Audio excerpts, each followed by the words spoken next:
সবাই কেমন আছো বন্ধুরা? আজকে আবার একটা নতুন সকাল। দেখো আজকে কিন্তু বাইরে একটু রোদ্দুর দেখা দিয়েছে। এতদিন টানা বৃষ্টির পর এই রোদ্দুরটা যে কি ভালো লাগছে সেটা আর কথায় বলা যাবে না, তাই তো? আর এই দেখো আমার জ্যাসবুড়িকে, আমি একটু ঘরে ঢুকেছিলাম আর এসে দেখছি আমার চটি দখল। চটি কিন্তু 5 সেকেন্ডের জন্য পা থেকে ছাড়া যায় না, তাহলেই আমার জ্যাসবুড়ি সেটাকে পুরো দখল করে নিয়ে বসে পড়ে কামড়াতে। আর এই দেখো জ্যাসবুড়ি তো জ্যাসবুড়ির কাজ করছে, আমাকেও তো আমার কাজ করতে হবে, তাই তো? তো প্রথমেই শান্তনুর টিফিনটা আগে রেডি করে দিয়েছি। আজকে আবার আমার সোমবার, আজকে তৃতীয় সপ্তাহের সোমবার। গত সপ্তাহ সোমবারটা আর ভিডিও করা হয়নি। তো যাই হোক, এই তো হয়ে গেল শান্তনুর টিফিন রেডি। শান্তনু বেরিয়েও পড়েছে।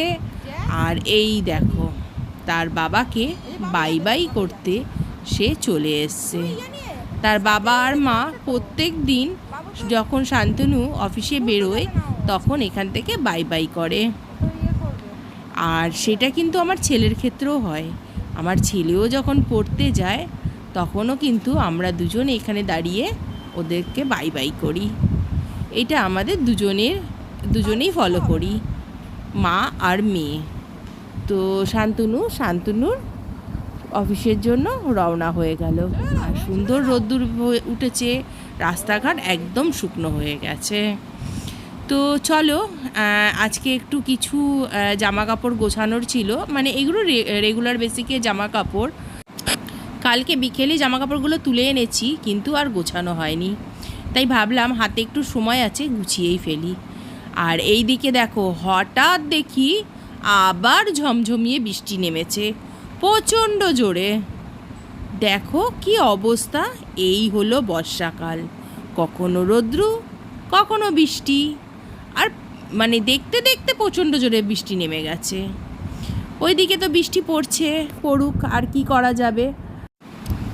কালকের যে গ্রসারিগুলো এসছে সেগুলোকে তুলতে, তো সেইগুলো আর তোলা হয়ে ওঠেনি, কেননা রাত্রিরে আর সময় পাইনি আমি। এই দিকে দেখো আমি মোটামুটি গ্রসারিগুলো ঢালতে আরম্ভ করেছি, তবে সব জিনিস কৌটো ঢালতে হবে না, কারণ প্রচুর জিনিস রয়েছে। আর কিছু জিনিস মানে টুকটাক যেগুলো শেষ হয়েছে সেগুলো আমি ঢেলে রাখবো। এখন এরকম আমি ড্রামের মধ্যে সব গ্রসারিগুলোকে রাখি।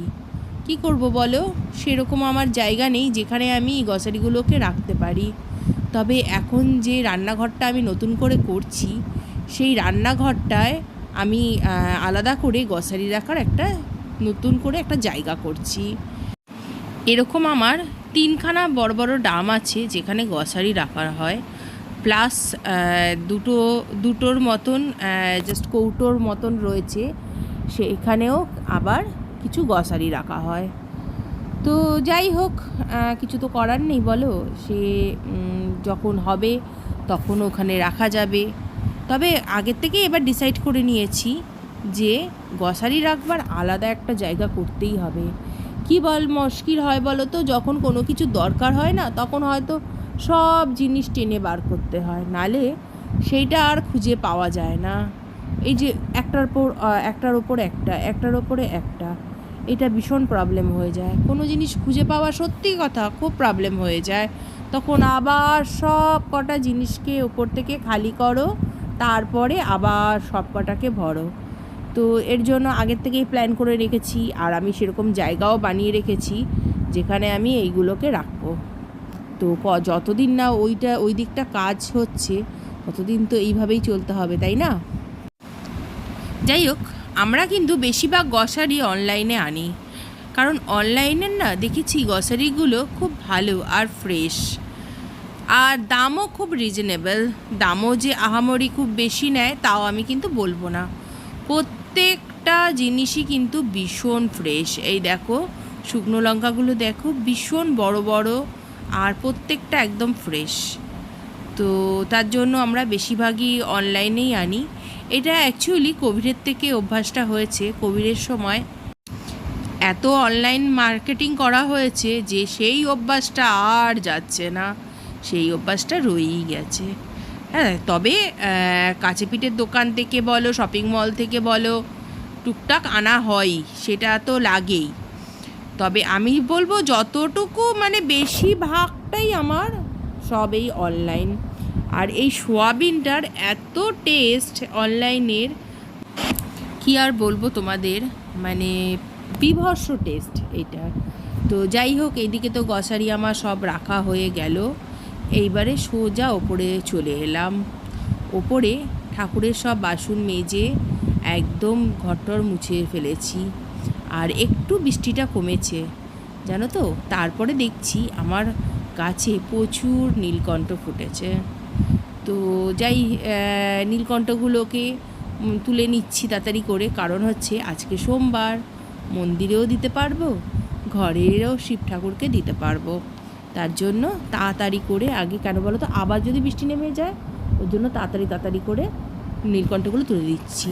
এদিকে দেখো কয়েকটা নীলকণ্ঠ আবার শুকিয়েও গেছে, কারণ এগুলো আগের দিনের নীলকণ্ঠ ছিল।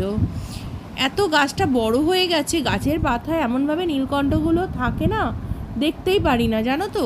পরের দিন দেখি শুকিয়ে গেছে। শুকিয়ে গেলে তখন টাটকা সবুজ পাতার মধ্যে শুকিয়ে গেলে বোঝা যায়, তখন দেখতে পারি। কিন্তু জানো তো, ফুলটা আমি চোখেই দেখতে পারি না। কোথায় কোথায় ভেতরে কোথায় ফুল রয়েছে, ওইখানে ভেতরে আরেকটা রয়েছে। তো যাই হোক, আর একটা দেখলাম খুব সুন্দর জবা ফুল ফুটে রয়েছে, তো সেইটাও তুলে নিয়েছিলাম।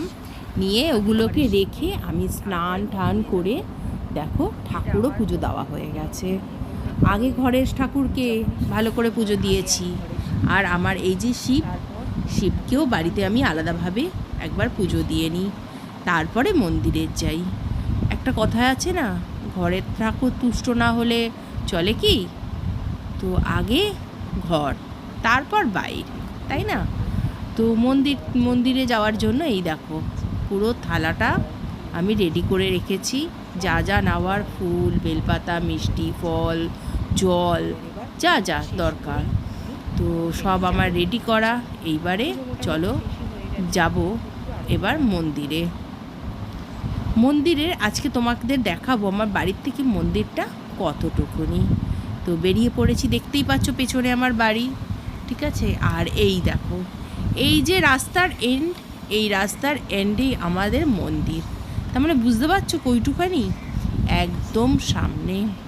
মানে আমি নাইটি পরেও চলে যেতে পারি, কিন্তু আমার একদম ভাল লাগে না মেন রোডে নাইটি পরে যাওয়াটা। দেখো একদম বাড়ির মুখেই মেন রোড, তো একদম আমার ভাল লাগে না যে আমি নাইটি পরে, আমি আজ পর্যন্ত কোনো দিনও নাইটি পরে আসিনি। আর এই দেখো এখানে আবার ফ্ল্যাট হচ্ছে নতুন, এখানে অনেকগুলো ফ্ল্যাট হয়ে গেছে। আমার যখন বিয়ে হয়েছে এখানে কিন্তু ফ্ল্যাট ছিল না, তখন সবার এখানে বসতি বাড়ি ছিল। আর এখন প্রচুর ফ্ল্যাট হয়ে গেছে। আর একদম দেখো এইটা একদম নতুন হচ্ছে ফ্ল্যাটটা। আর ফ্ল্যাটের জন্য কিন্তু এখানে প্রচুর বাসিন্দাও বেড়ে গেছে। আর ভালোই লাগে, খারাপ তো লাগে না, কেননা লোক বেড়েছে। আর এই দেখো তোমাদের সঙ্গে গল্প করতে করতে আমি চলে এলাম আমাদের মন্দিরে। এই যে এইখানে মন্দিরের গাছটা দেখেছো, এই গাছটা না আগে একটা বিশাল বট গাছ ছিল, কিন্তু আমফান ঝড়েতে পুরো গাছটা নষ্ট হয়ে গেছিলো, মানে পড়ে গেছিলো। তারপরে আবার একটা গাছ লাগানো হয়েছে, আর বেদিটাকে আরও সুন্দর করে বাঁধিয়ে দেওয়া হয়েছে। আর এই দেখো আমাদের মন্দির, এই মন্দির তো তোমাদের আগেও দেখিয়েছি। তো যাই হোক, আবার এই মন্দিরেই আমি কিন্তু বরাবর পুজো দিয়ে এসেছি। খুব সুন্দর এই মন্দির, আর মন্দিরটা দেখলেই না মানে সত্যি একটা আলাদা মনে একটা শান্তি পাওয়া যায়। আর এখানে কিন্তু প্রচুর লোক এসে পুজো দেয়, কারণ এটা অনেক পুরনো মন্দির। তো ওনারা পুজো দিচ্ছে, আমি ততক্ষণ তোমাদের মন্দিরটা দেখাই। এই দেখো এখানে কিন্তু আলাদা করে ধূপধুনো দেওয়ার জায়গা। আর এইখানে একজন সাদা নন্দী, একজন কালো নন্দী, দুজনে বসে বাবাকে পাহারা দিচ্ছে। তো আমি এর মাঝখানে কিন্তু পুজোটা দিয়ে নিয়েছি, আমার পুজো দেওয়া শেষ। এবার আমি বেরিয়ে পড়ব। আর মানে পুজোর সময়টা তোমাদেরকে আর ভিডিও করে দেখাতে পারিনি, কারণ পুজো করতে করতে ভিডিও করা সম্ভব নয়। আর এই দেখো প্রসাদ নিয়ে আমি চললাম বাড়ির দিকে। যাই হোক, বাড়িতে এসে শান্তনু ছেলে সবাইকে প্রসাদ দিয়ে দিয়েছি। এবার শান্তনু তো চলে গেছে টিফিন মানে ভাত খেয়ে টিফিন টাইমে এসে, আর ছেলেও এবার খাচ্ছে, ছেলেও বেরিয়ে যাবে পড়তে। আর তোমরা সবাই জানো আজকে সোমবার, ছেলে আজকে 3টে পড়া থাকে, ও একদম ভাত টাত খেয়ে বেরিয়ে যায়। আর আজকে আমি এখানেই ব্লগটা শেষ করব। আবার আরেকটা নতুন ভিডিওতে তোমাদের সঙ্গে দেখা হবে। তোমাদের কেমন লাগছে ভিডিওগুলো কমেন্টে কিন্তু বলো, আর নতুন ভিডিওর জন্য অপেক্ষা করো। খুব তাড়াতাড়ি আবার নতুন ভিডিও নিয়ে চলে আসব। তবে একটা কথা বলবো, সবাই কিন্তু এই বৃষ্টিতে সাবধানে থেকো। ডেঙ্গু ম্যালেরিয়ার হাত থেকে সবাই নিজেকে বাঁচিয়ে রেখো। ফোন করবি কিন্তু আজকের জন্য তবে এইটুখানি। আরেকটা কথা বলছি, প্লিজ আমার চ্যানেলটাকে কিন্তু সাবস্ক্রাইব করতে ভুলো না। সাবস্ক্রাইব না করে কিন্তু বন্ধুরা যেও না, ঠিক আছে? তাহলে আজকের জন্য বাই বাই বন্ধুরা, আবার অন্য একটা ভিডিওতে তোমাদের সঙ্গে দেখা হবে।